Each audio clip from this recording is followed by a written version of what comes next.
po ma'am, ako po si Natividad at ngayon po ay aking tatalakayin ang human security. Ang human security po ay pagkakaroon ng seguridad o kaligtasan ng isang tao po. May dalawang aspeto po ito. Una po ay ang pagkakaroon ng kaligtasan sa sa kahirapan po or sa mga sakit po na nararanasan ng isang tao. Ang pangalawa naman po ay ang pagkakaroon po ng seguridad, halimbawa po ay sa mga krimen, mga nangyayari pong mga rape po para sa mga kababaihan. Yun po ay ang pagkakaroon or pagkakaroon po ng seguridad para po sa mga tao po. At ang The Commission on Human Rights po ang isa po sa mga organisasyon na humahawak nito. Ito po ay The Commission on Human Rights is an independent constitutional office created under the 1987 Constitution of the Philippines. Sila po ang isa sa mga organisasyon na may kinalaman po sa human security at maaari po silang lapitan. Yun lamang po at maraming salamat.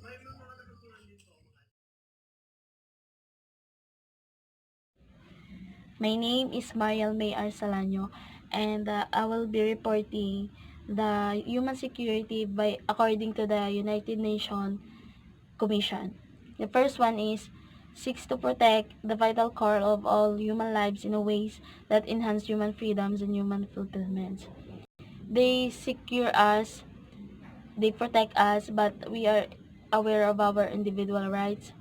We can also live in a way that we want, or we can spend our life in a way that we are free. The second one is requires protecting people from critical and pervasive threats and empowering them to take charge of their own lives. Katulad ng nangyari sa Marawi na digmaan or sinakop ang Marawi ng isang grupo ng turista. So, one of having authority is the soldier to secure the safetyness of every citizens there. So, syempre yung mga mamamayan kailangan din nila iligtas yung mga sarili nila, and hindi naman nila kayang sila lang, so the soldiers will be there to secure them. The third one is protection and empowerment are mutually reinforcing and can succeed in isolation. So, parang hindi rin naman magsasucceed ang protection and empowerment kung halimbawa ay may isang hindi sumasang-ayon o may isang umiiwas, o sa madaling sabi ay walang unity. The last one is Commission puts emphasis on the need for comprehensive, integrated, and people-centered solution that together can help develop the building blocks of survival, livelihood, and dignity. So, dito na nga papasok yung unity. Kasi wala naman talagang magiging magandang kalalabasan ng isang bagay o isang kailangan gawin kung walang unity o pagkakaisa. Hindi rin mapapadali ang yung pagtupad nito or ang pag-effect nito kung walang pagkakaisa. And that's all. Thank you. Okay, good day everyone, especially to Miss Daily Marisigan, our teacher in the subject of NSTP. I'm Ira Mariah Cruz Ferrer, and my report is all about the United Nations or UN Commission on Human Security, Sustainable Development, Peace and Security, Human Rights. Those are the words or keywords that we should always remember when it comes to United Nations. And the United Nations, it seeks to protect all the vital core of human lives by enhancing, or it enhances the human freedom and human fulfillment. And it also protects us from the conflicts, and it seeks to protect us from all of the threats, because we all know naman that we are living in a world that is full of threats. That's why one of the main goals or organs of United Nations is to have a peace and security. And by United Nations, it builds people, or it gives people a livelihood for us people to survive. So, good day! there's a human security, of course, there's a national security. National security is defined as the requirement to maintain the survival of a state, nation, or a country. It is often understood as the capacity of a nation to mobilize its military forces to guarantee its borders, its people, or its citizens, and to protect them against the aggressions, attacks, or threats by non-state actors such as terrorism. Here in our country, the Philippines, we have the Armed Forces of the Philippines, or the AFP, which is now existing for 83 years. So they are the one responsible to protect us, to protect the sovereignty of the Republic of the Philippines. So the Philippine Army is the main, largest, and oldest branch of the AFP, which is responsible for ground warfare. So sila yung sa lupa.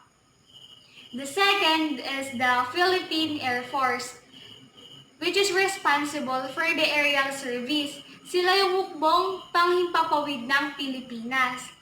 The third and last is the Philippine Navy, which includes the Philippine Coast Guard. So ang Philippine Navy naman at ang Philippine Coast Guard, sila yung pasakatubigan. And yung tatlong branch na yun ng AFP, sila yung lumalaban kapag may mga gera. Though magkakaiba sila ng merong pang sa lupa, pang sa katubigan at sa panghimpapawid. Kailangan nating tratuhin sila as our heroes. Kasi nga, sinasabi nga nila, buhay pa sila pero yung isang paa nila nakatapak na sa hukay. Kasi yung serbisyong ibinibigay nila is hindi basta-basta. Kalakip ng serbisyo nila is yung buhay nila. So it is important and it is required to honor them, to respect them. My name is Ronlyn Candelaria, and after i-define ang national security, may mga bagay na dapat isukat para ma-maintain ito. So the first one is using diplomacy to rally and isolate threats. So diplomacy to rally is having a good relation of the people that has a common good. So nagkakaroon ng unity. Kapag mamamayan ay may isang layunin at nagkakaisa sila dito, magkakaroon ng layuning mai-isolate or mai-separate yung mga threats na maaaring mangyari sa mga mamamayan. So, the second one is maintaining effective armed forces. So, yung mga armed forces na yun is ang PNP, Air Force, Marine Force, or anything na maaaring mag-secure sa kaligtasan ng isang mamamayan or ng isang bansa. So kapag effective yun, magiging effective rin ang security ng mga tao sa isang bansa. And the third one is implementing civil defense and emergency preparedness measure. So ang civil defense is tinuturuan ang mga tao sa isang mamamayan kung on how they going to defend themselves when it comes in threats. So, yung emergency preparedness measure, tinuturuan din ang mga tao kung paano sila magiging ligtas at magiging alerto when it comes on threats. Just for example, threats in environment and environmental threats. Tinuturuan ng mga tao on how to be prepared when it comes in typhoon, or the common thing is yung lindol. Tinuturuan yun sa barangay and especially sa mga school. So, the fourth one is ensuring the resilience and security of critical infrastructure. So, yung resilience and security na yun, is yung pinapatibay at ginagawang secure yung mga structures by government para mas mapatatag kung ano man yung mga project na ginagawa nila. And the last one is using intelligence service to detect and to defeat or avoid threats, espionage, and to protect classified information. So, dapat sa government is mayroong sapat na talino para i-detect or ma-defeat natin or ma or ma-avoid yung mga threats ng pag-iispiya sa mga mahalagang information ng isang bansa. So, kung mayroon kang sapat na talino para ma-defeat ang mga espiyang iyon, maaari kang makatulong sa isang bansa. Okay, so now we'll be tackling about the manpower reservoir for national security. For us, we have here the graduates of the CWTS, LTS, and the ROTC. For the graduates of the CWTS and LTS, those graduates shall belong to National Service Reserve Corps, which could be taught by state for literacy and civic welfare, such as assisting disaster preparedness, rehabilitation program, and mitigation.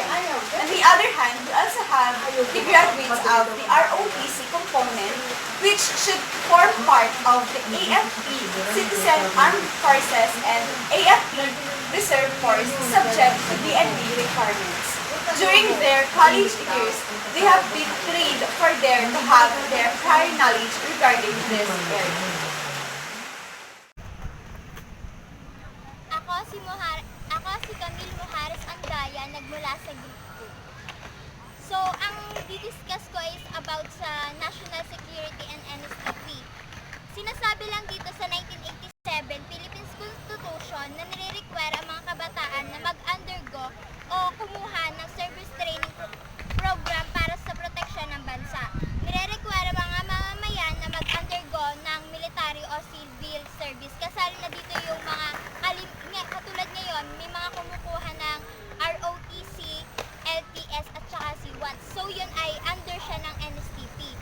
So, kahit gusto, para kumbaga sa ayon sa gusto, required sadya tayo na kumuha ng itong training na to kasi para din naman daw to sa ating bansa or para inihahanda tayo kung sakali man na may mangyari. Good day, I am Cindy Hosme And I am Raven Leona Patungan. and we will discuss about the two kinds of threats, which is the man-made threat. And the natural threats. So first, what is man-made threat? Man-made threat is a kind of threat from the word itself, man-made. It is caused by a human. So, like for example, if Raven kidnapped me, it is a man-made threat. Also, the terrorism, the campus violence, the bomb threats. And to prevent this kind of threat, we should be responsible and disciplined enough. Another kind of threat is the natural threats. This kind of threat is the opposite of the man-made threats.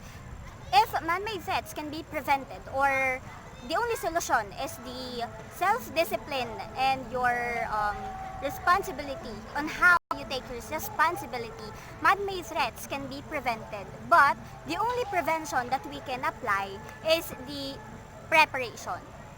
That is, preparation, it will be, the preparation is the cure. Prevention is the preparation. Just an example of natural threats, from the word itself nga, natural. It means the environment itself produces this kind of threat. Just like for example, the typhoons, the floods, the volcanic eruptions, and earthquakes. Those are just some of the natural threats that we can prevent it, but the only solution is the preparation. So, did you get the two kinds of threats? That's all. That is the two kinds